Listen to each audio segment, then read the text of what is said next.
एक बच्चा जिसे संस्कृत इसीलिए नहीं पढ़ने दी गई क्योंकि वो ब्राह्मण जाति से संबंध नहीं रखता था। एक बच्चा जो कि जब बड़ा होकर लंदन स्कूल ऑफ इकोनॉमिक्स गया, वहां पे रिसर्च करके जब भारत लौटा तो उसको छुआछूत यानी अनटचेबिलिटी का एक नया ही रूप दिखने को मिला। एक बच्चा जब छोटा था तो उसे सार्वजनिक कुएं से यानी पब्लिक वेल से पानी पीने नहीं दिया गया। एक बच्चा जब बड़ा होके जब उसे जॉब मिली और जिस कुर्सी पे वो बैठता था, शाम को आके उस कुर्सी को पीएन धोता था क्योंकि ये मानना था कि वो जो आदमी है वो दूषित है। जिस दफ्तर में काम किया करते थे वहां पर जो चौकीदार था, पीएन था, वो फाइल फेंक कर मारा करते थे ताकि उस व्यक्ति का स्पर्श पीएन या चौकीदार पे ना हो। मैं बात कर रही हूं बाबा साहेब अम्बेडकर की। आज बाबा साहेब अम्बेडकर की पुण्यतिथि पर हम सब की तरफ से उन्हें कोटि कोटि नमन। हम हिमाचलवासी, भारतवासी अम्बेडकर के भारत में पैदा होने के लिए मैं मानती हूं हम लोग लकी हैं।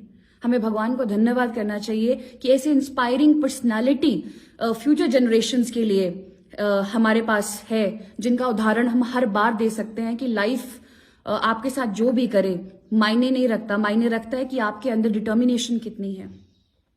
बाबा साहेब अम्बेडकर का जन्म 1891 में महाराष्ट्र के रत्नागिरी में हुआ। आप सभी जानते हैं कि पिछड़ी जाति से ये बच्चा आता था। पिताजी फौज में थे, लेकिन फिर भी फौज में होने के बावजूद बच्चे को पढ़ाना, किस स्कूल में पढ़ाया जाए, ये बड़ी समस्या थी।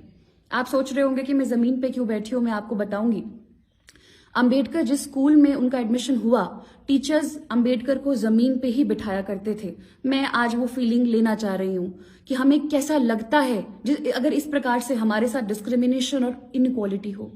एक बार टीचर ने अंबेडकर को कहा कि जरा ये सम सॉल्व करना, तो बच्चों ने टीचर को रोक दिया। बच्चों ने कहा कि जरा मैम रुकिए, हमें अपने टिफिन के डब्बे जो कि बोर्ड के नीचे रखे हुए थे उनको हमें साइड करने दीजिए। अगर अंबेडकर का स्पर्श इन डब्बों पे चला गया तो हम ये खाना नहीं खा पाएंगे, हमारा जो खाना है वो प्रदूषित या दूषित हो जाएगा। इस सोच के साथ, इस प्रकार के बिहेवियर और टॉर्चर के साथ अंबेडकर बड़े हुए हैं। जिस रिक्शा में बैठकर अंबेडकर जाते थे, रिक्शा वाले को पता चला कि ये निचली जाति का है, महार जाति का है, तो वो रिक्शा रोक कर बोलते हैं कि अब तू इस रिक्शा को चला। अंबेडकर ने उन औरतों को देखा है जिन औरतों जो दलित औरतें थीं, उनको साड़ी बांधने का एक अलग ही तरह से परमिशन थी। दलित औरतें साड़ी सिर्फ और सिर्फ टांग के ऊपर तक पहन सकती थी, जैसे बाकी महिलाएं टांगों को ढककर साड़ी पहनती है। ये अधिकार भी दलित महिलाओं के पास नहीं था, ये परमिशन भी नहीं थी।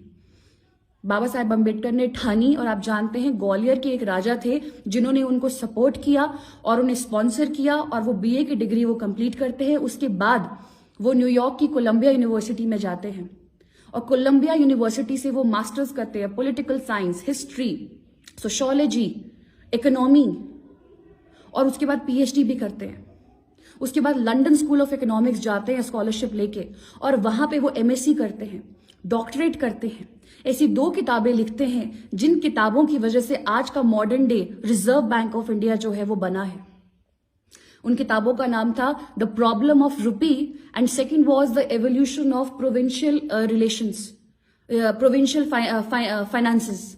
इन 2 किताबों की वजह से आज modern day Reserve Bank of India जो है वो स्थापित किया गया है। आप देख लीजिए, ही इज अ जीनियस।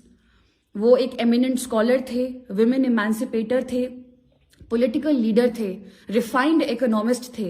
लेकिन सबसे ज्यादा जरूरी बात है कि उनका जो ये अपनी कम्युनिटी के लिए एक सैक्रिफाइस था, उन्होंने सब कुछ दांव पे लगा दिया।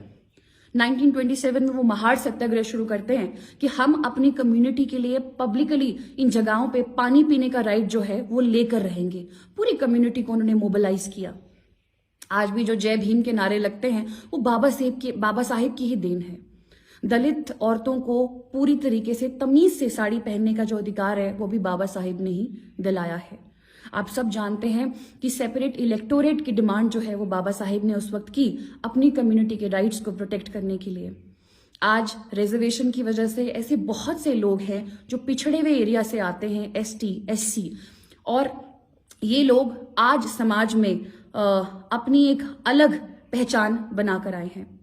मुझे ये कहने में कोई शर्म नहीं आती, मैं शेड्यूल्ड ट्राइब हूं और मेरे पूर्वज जिस परिस्थिति में भरमौर में रहे हैं, उस परिस्थितियों में जो रिजर्वेशन का सहारा मिला है, उस रिजर्वेशन के सहारे की वजह से ये लोग कांगड़ा आ पाए और मेरे पिताजी को पढ़ाया। मेरे घर में और किसी की फोटो हो ना हो, बाबा साहेब अम्बेडकर की फोटो बचपन से है, क्योंकि जब भी मैं अपने पिताजी से पूछती थी कि ये कौन है, तो वो हमेशा बताते हैं कि इनकी वजह से आज हमें नौकरी मिली है, इनकी वजह से हमारी जिंदगियां जो है वो इम्प्रूव हुई हैं।